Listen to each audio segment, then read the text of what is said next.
This is the English translation of the Majlis of Hazrat Maulana Qamar Uzzama Sahib Damat Barakatuhum, which took place on Thursday at Baitul Azkar in Wasiabad, Allahabad, UP, India. Thursday, the 17th of Rajab, 1444, corresponding with the English date, 9th of February 2023. Hazrat Wala starts off by quoting the ayat of the Quran Majid, Ya ayyuhan nas, Antumul fuqara'u ila Allah, Wallahu huwal ghaniyyul hamid. Hazrat Wala thereafter goes on to say, in just that much, Allah Ta'ala has introduced Himself and He's introduced His makhluk and His creation. And that is absolute tazad, complete opposites. That Allah Ta'ala is saying, you are destitute, you are absolutely in need of Allah Subhanahu wa Ta'ala. Wallahu huwal ghaniyyul hamid. And Allah Subhanahu wa Ta'ala is absolutely independent, free of any need whatsoever.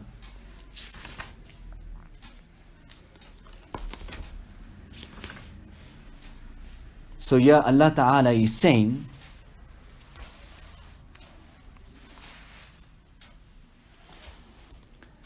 that Allah Subhanahu wa Ta'ala has placed need to this particular category of, we're speaking about the department of insan and man. He has created need and muhtaji in them. Why? So that he can recognize his Rabb, this insan, also so that by means of that need, Allah Subhanahu wa Ta'ala can be recognized. And do you not understand? Look at it and understand it. Ala tara anna al-hajata babun ila Allah. That this need that Allah has created in you is a door for you to reach Allah. Wa sababun yusiluka ilayh. And it is a means of making you reach to Allah. Has Allah not said, Ya ayyuhan nasu antumul fuqara'u ila Allah? O people, you are in need of Allah. Wallahu huwal ghaniyyul hamid. Allah is independent and praiseworthy, deserves to be praised. So Allah Subhanahu wa Ta'ala فَجَعَلَ الْفَقْرَ إِلَيْهِ سَبَبًا يُؤَدِّي إِلَى الْوُصُولِ إِلَيْهِ وَالدَّوَامِ بَيْنَ يَدَيْهِ.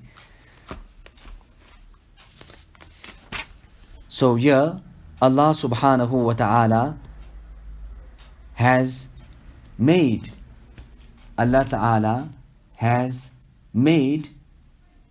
need and want a means of us reaching towards Him. Rather, uske रूबरू हमेशा हाजिर रहने का, He has made it a means of always letting us be standing in His presence. That is the barakat of this need that Allah has created within insan and man towards Him.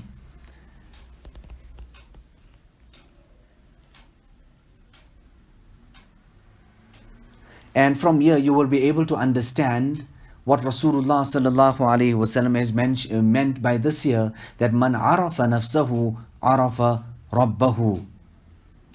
That a person who has understood himself and his own nafs most definitely will understand Allah Subhanahu wa Ta'ala. So man arafa nafsahu bihajatiha wa faqatiha wa iftiqariha wa dhulliha wa maskanatiha. The person who understands his nafs to be in need, to be destitute, to be in need, to be destitute, to be insignificant, to be lowly, then most definitely you will understand Allah Subhanahu wa Ta'ala to have honor, Allah Subhanahu wa Ta'ala to have sultanate, power, Allah Ta'ala's rule, and Allah Ta'ala's wujud and His presence, His ihsan, and many other qualities from the perfect qualities of Allah Subhanahu wa Ta'ala. So Allah Ta'ala repeats the system of insan having want towards Him over and over again.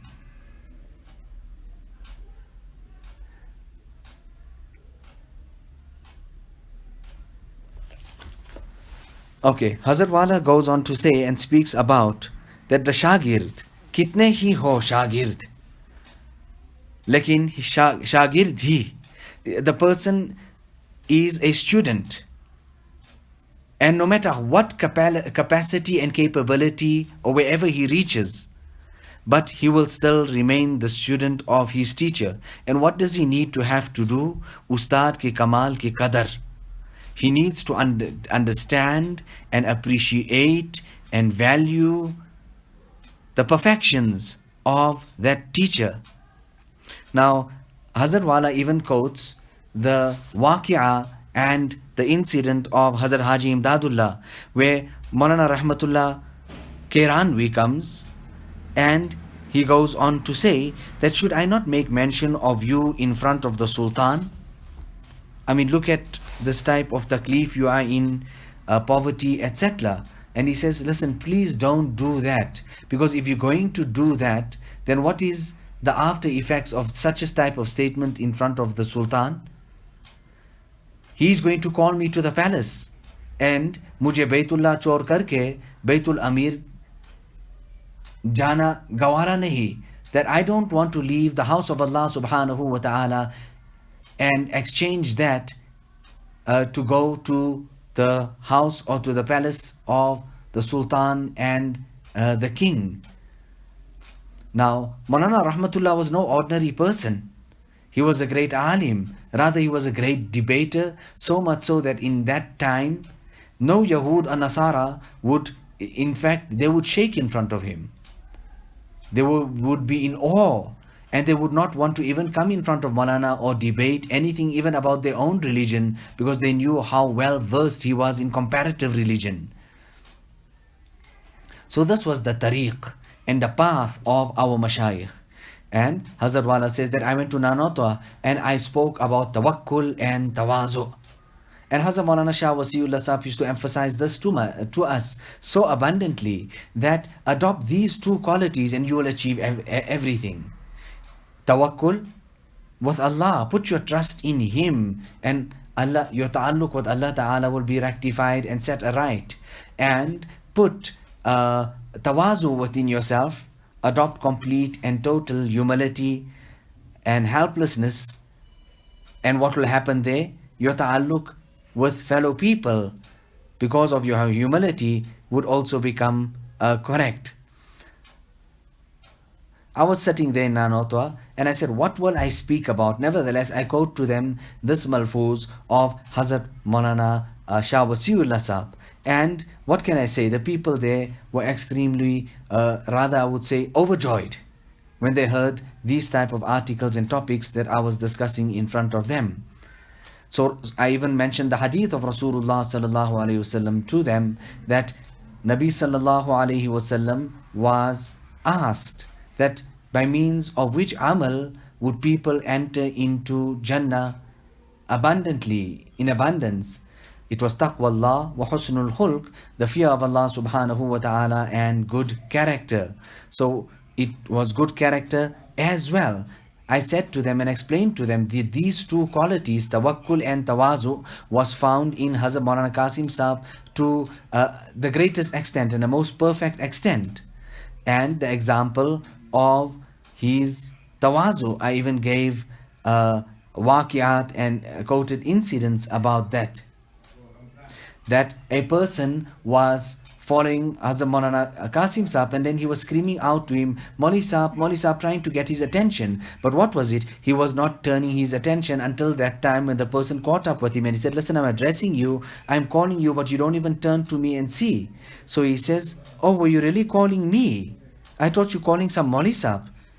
I don't even understand myself to be an alim or a Maulvi. This was not just that lip service, but what they truly understood about themselves in their hearts. And then I quoted another incident of Maulana Ahmad, that he did not even take, Maulana Hazrat Maulana Qasim Sahib, he did not even take his son Hafiz Ahmad with him, because people would see the young son, and how are people normally towards children? They find compassion, they'll take out some money and give the child. And he was so cautious about these things that he says that the onlooker may even think that I brought a child because I'm in need and I want something. They were so much in need, but then too they were so independent, and their trust was in none other than Allah subhanahu wa ta'ala. So on that trip, he eventually sends his son back and he says, go home. So very passionately, I spoke about this here, tawakkul and tawazu. And I told him, this is Qasimiyat. If we're talking that we are from this type of category or school of thought, then this is what we're actually supposed to be doing and adopting.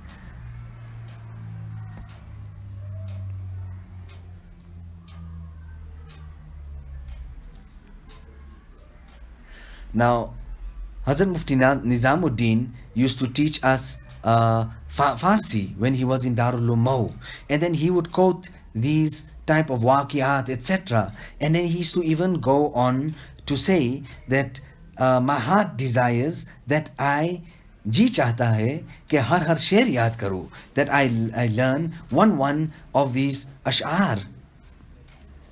Now, your Rasulullah sallallahu alaihi wasallam also shows his own need by saying, Anal wajilul mushfiqul muqirrul mu'tarifu bidambi. What type of a display of his own humbleness and his need in front of Allah subhanahu wa ta'ala.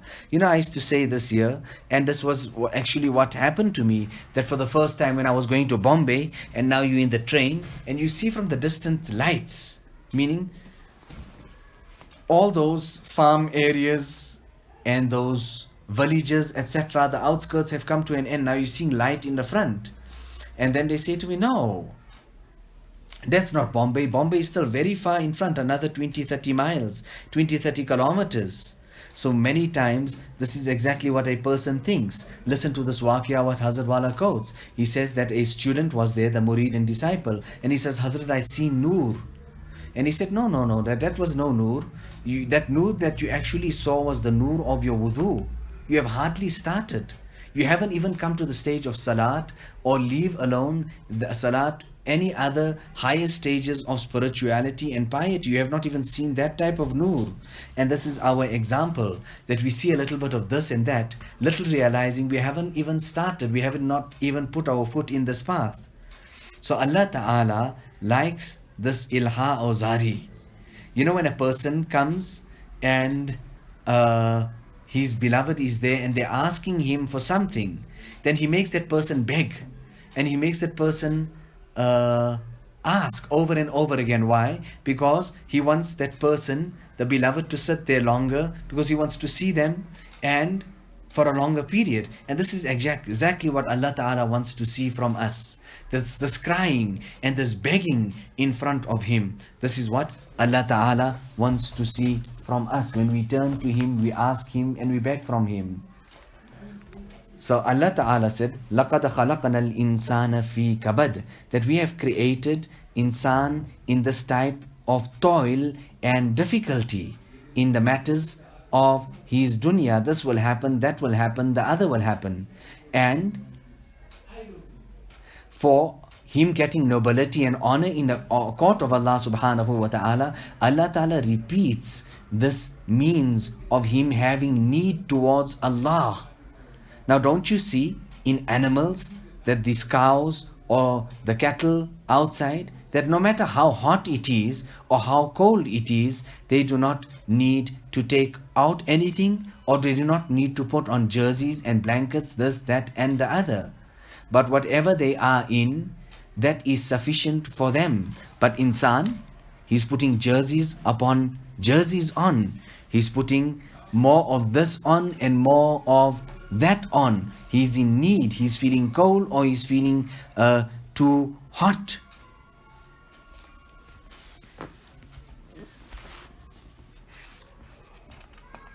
You know, this kitab is so fantastic. I'm reading it over and over again, but it just doesn't seem to be coming to an end. Now tell me, don't you think even for tabarruk's sake, you should need to keep a kitab like this in front of you? Allahu Akbar. Most definitely. Most definitely.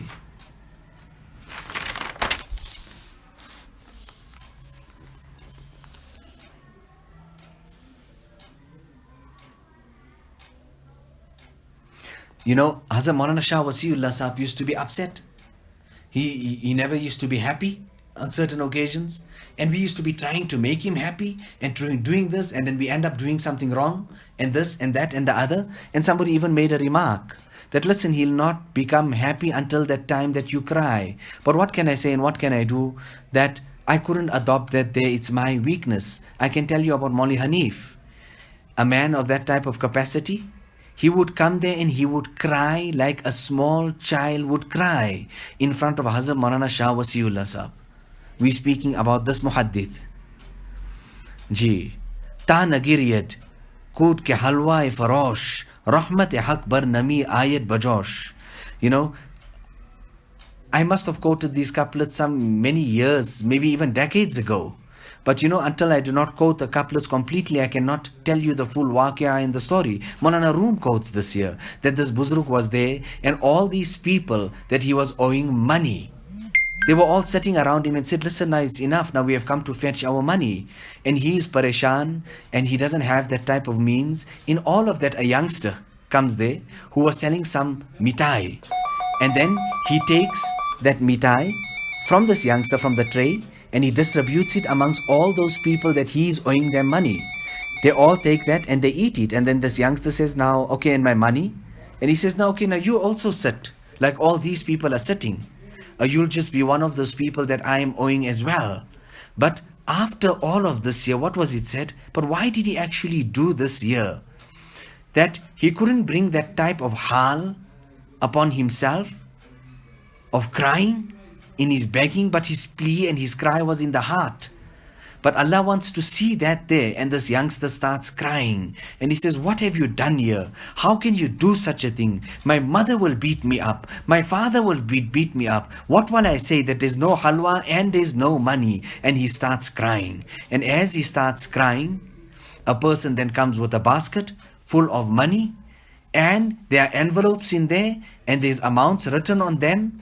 And when he sees it, he starts distributing, and each person then gets his totally agreed upon amount that he's owing that person, so much so that even that youngster, that the halwa was taken from him, his amount was written and put into that envelope, and everybody was satisfied. But so long as that youngster did not cry, so long as his heart was not broken and he was completely to the last end, and he cried that, Ya Allah, what will I do? Oh Sheikh, what is this here?